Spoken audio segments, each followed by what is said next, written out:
Alors, Monsieur Défonce Akpaki, bonjour. Bonjour. Vous êtes journaliste et vous suivez de près la situation de notre pays. Alors, quelle analyse faites-vous de cette situation socio-politique? Merci pour cette opportunité que vous m'offrez pour que je donne mon opinion par rapport à ce que traverse le Togo et les Togolais. D'entrée de jeu, il faut comprendre que le Togo ne peut plus être dirigé comme cela a été sous l'ère du feu général Gnassingbé et Adema. Parce que depuis un certain temps, le Togo traverse une situation délétère, caractérisée par des crises récurrentes, tant dans le domaine social que dans le domaine politique. Dans le domaine social, vous devez vous rendre à l'évidence de ces grèves, remous et grognes signalées ça et là dans la fonction publique togolaise.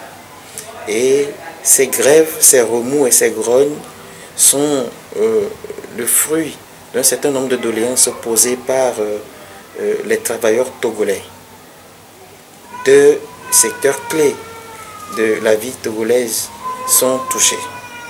Il y a le secteur de l'éducation et le secteur de la santé. Quand vous prenez ce que demandent les fédérations éducatives par rapport aux doléances, vous devez vous rendre à l'évidence que ce sont des revendications corporatistes, c'est-à-dire des revendications qui concernent rien que le corps des enseignants et qui reposent sur des doléances à caractère financier. C'est-à-dire que depuis quelques mois, les enseignants togolais regroupés au sein d'un certain nombre de fédérations sont en train de réclamer leurs droits. Et ces droits sont traduits par des différentes primes qu'ils demandent. Primes d'hébergement, prix de logement, prix de surcharge des classes, prix de correction, et puis bon, et d'autres choses encore.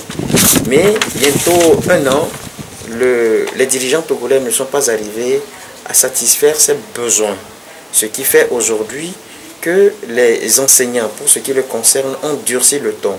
Vous devez vous rendre à l'évidence que la rentrée scolaire de cette année scolaire 2013-2014 a été repoussée ou ajournée 2 fois de suite. Et puis après, suite à la menace des fédérations, des responsables de ces fédérations éducatives, le gouvernement togolais était encore obligé de fermer pour un temps donné les établissements scolaires, histoire de voir comment satisfaire ses besoins. Mais en fait, au finish, on s'est rendu compte que le gouvernement n'a pas satisfait aux besoins de ses enseignants.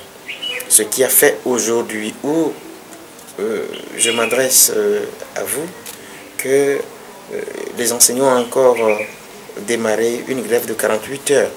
Aujourd'hui, nous avons vu nos frères et sœurs, élèves et écoliers dans les rues de Lomé, en train de se balader.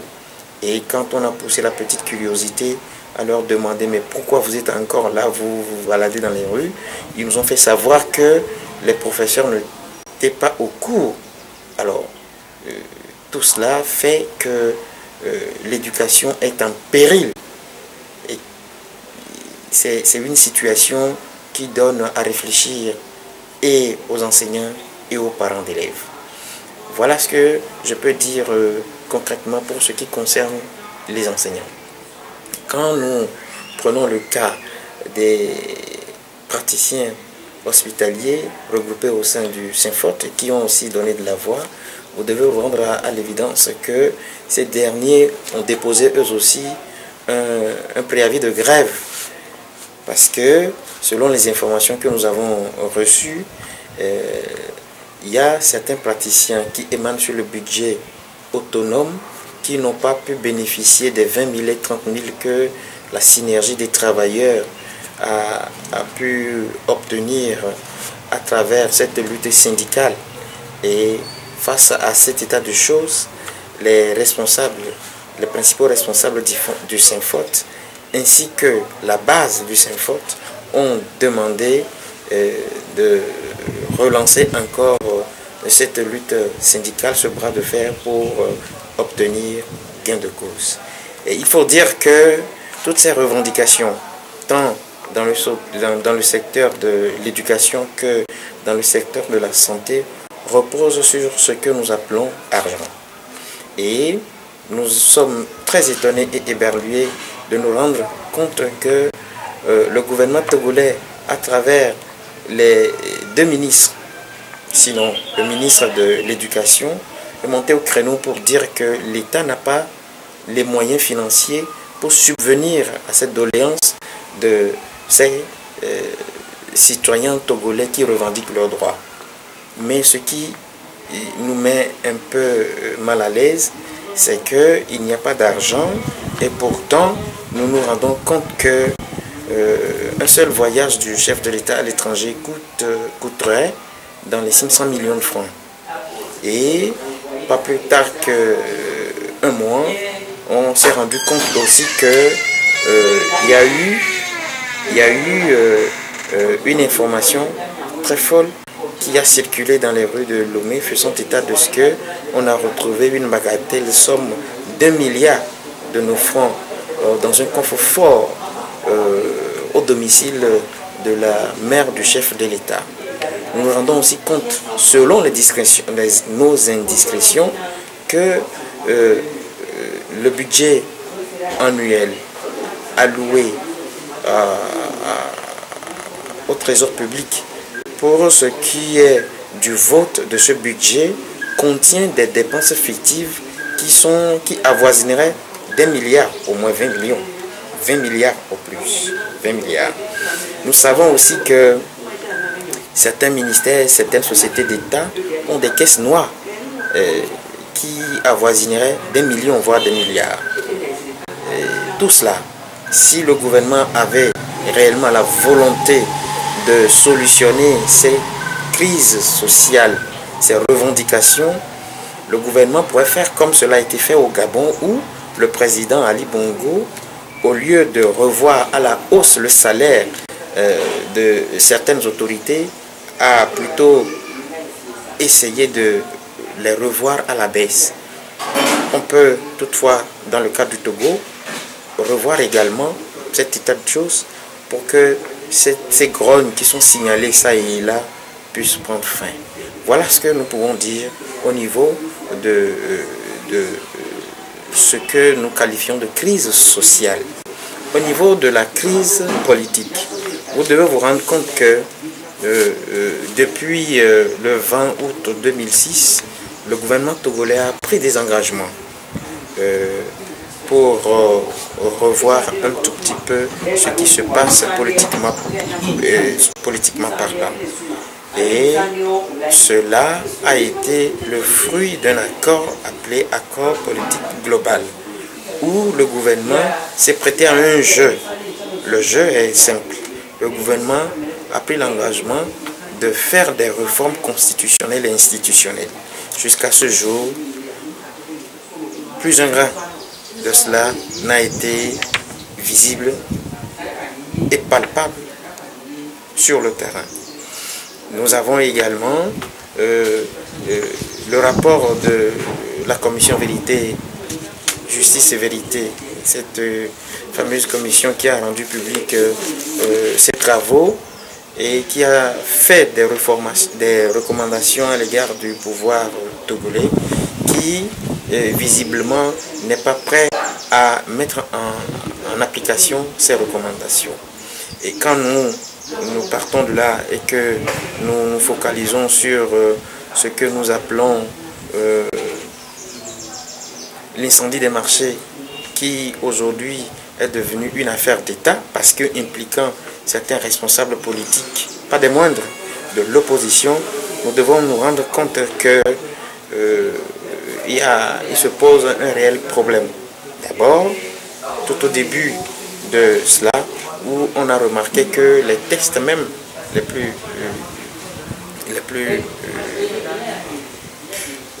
plus simples n'ont pas été respectés pour ce qui concerne l'arrestation, pour ce qui concerne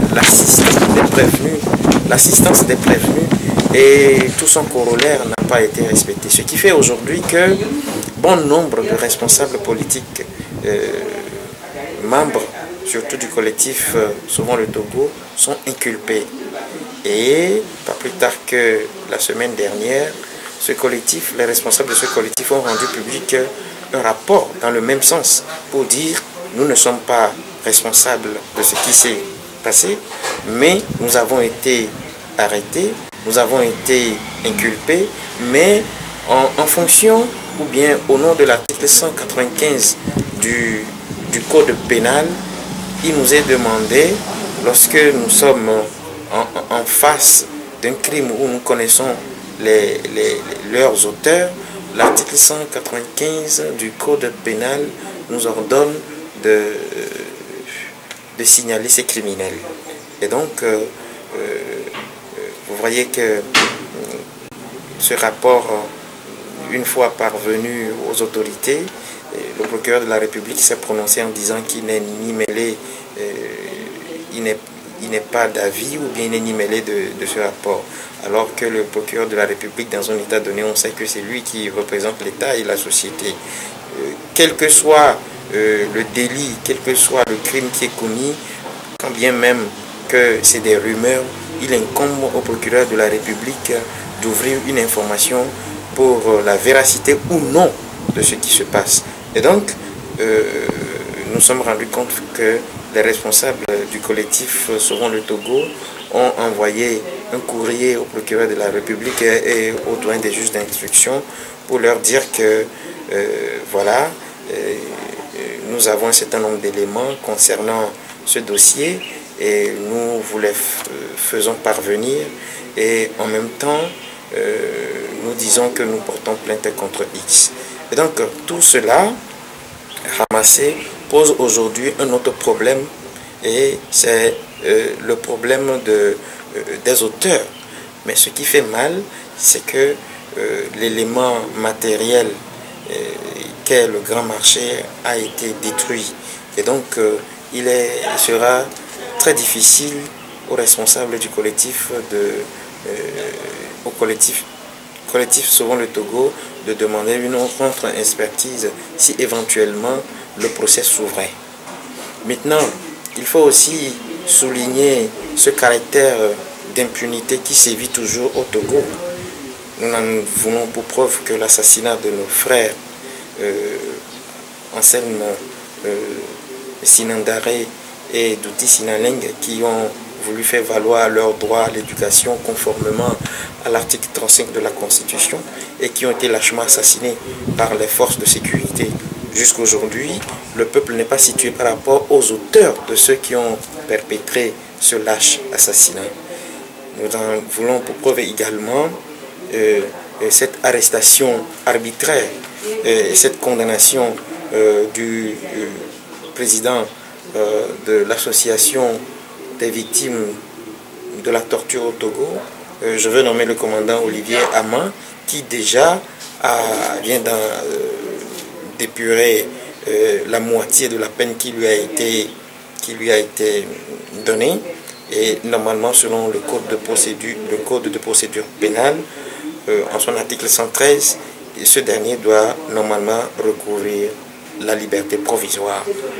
Bien, et quand nous parlons de l'impunité, nous puissions également parler aussi de la violation des droits de l'homme. Et quand nous parlons de la violation des droits de l'homme, nous allons souligner ce caractère de deux poids, deux mesures qu'affichent les premiers responsables de cette institution de régulation de la presse qu'est la HAC. Et donc, nous sommes au regret d'annoncer que bientôt 2 ans que la Gazette du Golfe, à travers son directeur de publication, que nous sommes nous-mêmes, avions essayé d'envoyer un courrier au président de la HAC pour la relance des parutions de la Gazette du Golfe. Mais nous étions au regret 2 ans après que nous ayons respecté la loi, puisque nous sommes dans un régime de déclaration. Nous avons, conformément aux articles 15, 16 et 17 du Code de la presse, essayé de faire ce qu'il y a lieu de faire. Mais jusqu'aujourd'hui, la HAC, à travers son président, n'a pas eu le courage de nous restituer le récépissé, malgré les démarches qui ont été entreprises. Quand nous partons de là, nous puissions également parler de la suspension arbitraire du journal La Nouvelle de notre confrère Bonero Lawson Betoun, qui s'est vu ainsi refuser la parution de son journal en violation de l'article 26 alinéa 3 de la Constitution togolaise. Et puis, nous déplorons également la fermeture arbitraire de l'organe de presse ou bien de communication qu'est la Légende FM. La Légende FM a été fermée en violation également de l'article 26 alinéa 3 de la Constitution. Alors quand vous mettez tout cela, crise sociale, crise politique, impunité, violation des droits de l'homme et puis tous ces corollaires, vous vous rendez compte finalement que le Togo traverse une situation délétère. Alors, c'est-à-dire que le régime de M. Faure Gnassingbé a montré ses limites? Le régime de M. Faure Gnassingbé a montré ses limites, je ne sais pas trop, mais tout ce que je peux dire, en regardant ce qui se fait dans les pays voisins, c'est que quand vous voulez diriger un État, quand vous voulez diriger un pays, vous devez vous conformer à la formule « gouverner, c'est prévoir ». Je me rends compte finalement que le gouvernement togolais n'a pas pris soin de faire un leitmotiv, cette maxime qu'adoptent tous les gouvernants du monde. Mais nous pouvons également dire que montrer ses limites, oui, parce qu'aujourd'hui, la plupart des Togolais ne sont pas satisfaits de la manière dont le pays est géré. Corne par-ci, grève par-là, remous par-là. Vous comprenez un peu? Et puis, dans le même sillage, nous pouvons également vous rappeler que dans ces mouvements de contestation, dans ces mouvements de réclamation de droits, même les greffiers sont entrés en grève depuis le lundi passé. Est-ce que le pouvoir de M. Faure a montré ses limites? C'est à vue d'œil. Et quand vous faites un décryptage net et clair de ce qui se passe au Togo, nous puissions dire oui. Alors comment peut-on regarder l'avenir du Togo?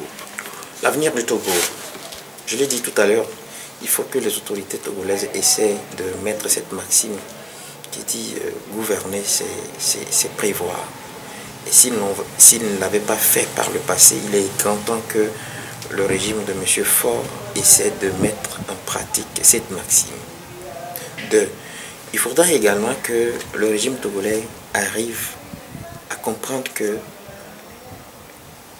les différents mouvements, les différentes contestations que nous remarquons ci et là sont le fruit des humains.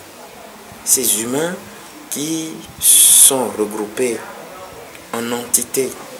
Et quand aujourd'hui, les professeurs ou bien les enseignants se lèvent pour revendiquer leurs droits, les praticiens hospitaliers de même, les greffiers par là, et que nous n'arrivons pas à donner ce qu'il y a lieu de donner à ces personnes, nous risquons, quand je dis nous, le pouvoir togolais risque d'avoir en face de lui un mouvement qui ne pourra pas contenir dans les jours à venir.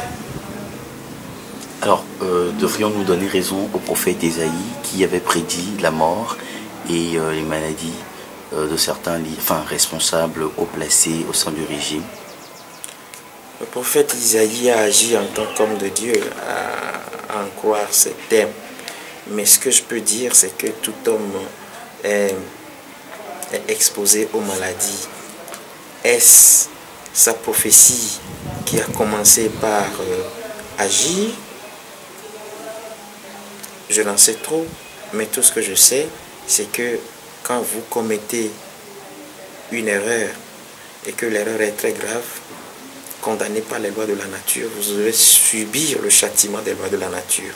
Si tel est le cas, peut-être que ceux qui sont aujourd'hui foudroyés par des attaques ou bien des crises hémiplégiques ou cardiaques ont commis peut-être des erreurs qu'ils sont en train de payer aujourd'hui. C'est tout ce que je peux dire. Et est-ce que certains, enfin, sont en train de prédire la fin de ce régime? Quel est votre point de vue par rapport à cela? En fait, je suis chrétien et les Saintes Écritures nous recommandent de savoir lire dans le signe des temps. Si dans les jours à venir, il se pourrait qu'on ait encore de ces autorités qui claquent parce que ayant été atteintes de crises d'AVC, de crises cardiaques et qui sont chaque fois évacuées, on pourrait dire que on est au terme de ce régime. Un mot pour le peuple togolais? Non, mais ce peuple s'est toujours défendu. Et tout ce que nous voulons, c'est que ce peuple continue toujours à résister, que ce peuple croit en sa lutte, que ce peuple se dise qu'il n'y a qu'un peuple dérangeant qui se fait respecter. Et comme tel, le peuple togolais aura son mot à dire et sortira du jour de ceux qui l'ont pris en otage il y a des décennies. Merci beaucoup.